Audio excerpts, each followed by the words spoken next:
Bonjour tout le monde et bienvenue dans ma chaîne.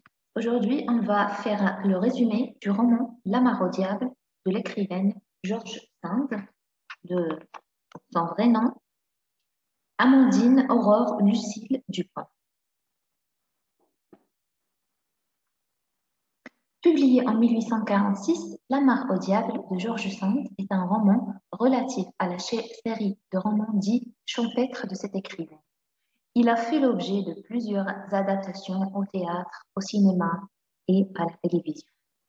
C'est un roman qui décrit une intrigue amoureuse dans la société paysanne du Berry, qui est une province historique de la France de l'Ancien Régime, ayant pour capitale Bourges. La fiction est débutée par une notice où l'auteur explique ses motivations à écrire le roman en question. Pour introduire le roman, George Sand présente un tableau d'Holbein qui montre un vieux laboureur squelettique conduisant une charrue, ce qui représente pour elle une satire des souffrances de son pays. Cependant, cette gravure a incité l'écrivaine de dresser une autre description de la vie paysanne qui laisserait une place à l'espoir. Elle souhaite simplement relater la vie des paysans, ce qu'ils pensent sans comprendre forcément la beauté de l'art et de la poésie. Le roman raconte l'histoire d'un paysan de 28 ans appelé Germain, assez beau, en bonne santé, mais sa femme Catherine est morte, donc il est resté veuf. Il est toutefois le père de 3 enfants et ils habitent tous à la ferme des parents de Catherine. Le père Maurice, qui est le père de Catherine, comprend la souffrance de son beau-fils et lui suggère de chercher une nouvelle épouse. Maurice pense qu'une épouse serait utile pour prendre soin des petits-enfants, ce que la mère Maurice serait incapable de faire éternellement avec sa belle-sœur et l'aide du petit Pierre qui a 7 ans. Maurice pense que cela serait utile sur le plan économique pour chacun, pour mieux s'en sortir et pour garder de bonnes relations. Celui-ci propose donc à Germain de rencontrer une veuve qu'il connaît à travers le père de celle-ci. Germain n'est pas intéressé, mais accepte de se rendre au rendez-vous pour faire plaisir à son beau-père. Pour Germain, cela n'a pas beaucoup de sens, car il aimait encore Catherine.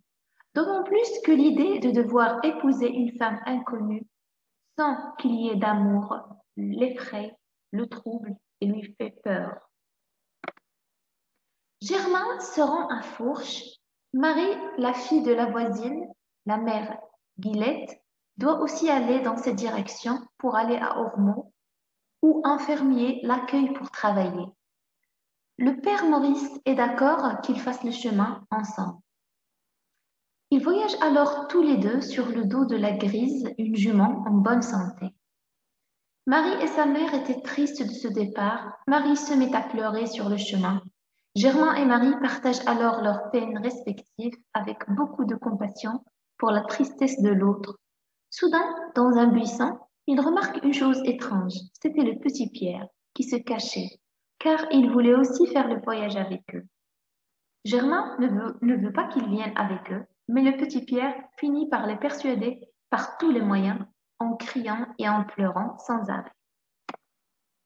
Ils font un arrêt en chemin pour récupérer leurs forces, pendant lequel ils ont pris du vin. Après avoir repris la route, un brouillard épais leur brouille la vision du chemin, ce qui les oblige à s'arrêter quelque temps au bord d'une mare, car ils se sont perdus dans la forêt. C'est alors que Marie s'est montrée créative à faire un feu et cuire de la viande qui devait être offerte au père de la fille destinée à Germain.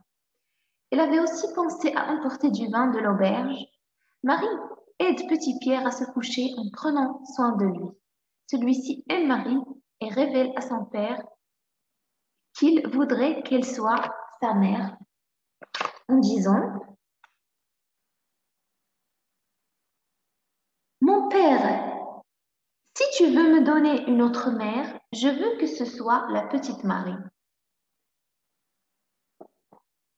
Alors, Germain se sent fortement attiré par cette fille et n'ose plus s'approcher trop d'elle.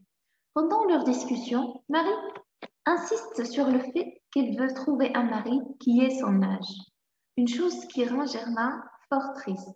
Une fois que le brouillard a disparu, ils essaient de reprendre la route, pour seulement finir par revenir au feu qu'ils avaient laissé près de la mare après 2 heures d'errance inutile. Ils y restent quelque temps pour se reposer. Le petit Pierre continue à dormir et la petite Marie ne tarde pas à le rejoindre. Après quelque temps, Germain ose finalement avouer à Marie qu'il est tombé amoureux d'elle et qu'il souhaitait la voir comme épouse. Mais Marie a honte de sa pauvreté et dit qu'elle ne voudrait pas faire cette offense à la famille Maurice. Elle lui dit également qu'il ne veut pas vivre avec un homme plus vieux, dont elle ne pourra plus s'occuper lorsqu'il sera trop âgé.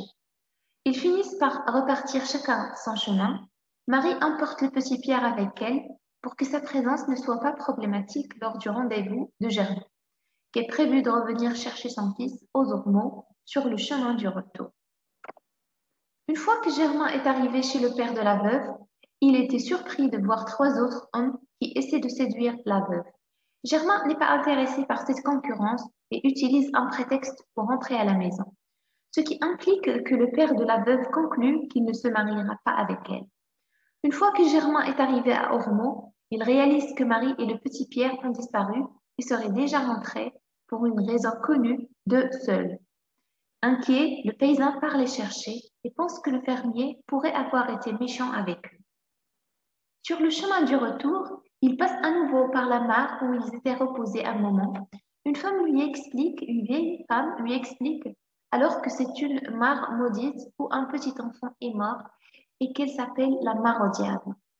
Germain rencontre ensuite le fermier qui était aussi à la recherche de Marie et de l'enfant. Cependant, le fermier dit qu'il doit donner de l'argent à Marie. Ils finissent alors par retrouver Marie et le petit Pierre qui se cachait dans un buisson. Marie semble avoir particulièrement peur du fermier. Celui-ci se met alors à faire des propositions indécentes à Marie. C'est alors que Germain décide de le pousser sur le sol en lui demandant de formuler des excuses. Tous trois finissent par rentrer à la maison sains et saufs. Lorsque le père Maurice les accueille, il comprend la réaction de Germain. Le temps passe et Germain sombre dans une profonde tristesse. La mère Maurice se demande quelle est la raison de cette tristesse et lui pose des questions. Germain finit par lui avouer ses sentiments pour Marie. Après avoir obtenu l'accord du père Maurice, Germain rencontre alors à nouveau Marie. Une fois la bénédiction accordée, Germain pense que Marie ne l'aimera jamais, mais il lui demande quand même sa main.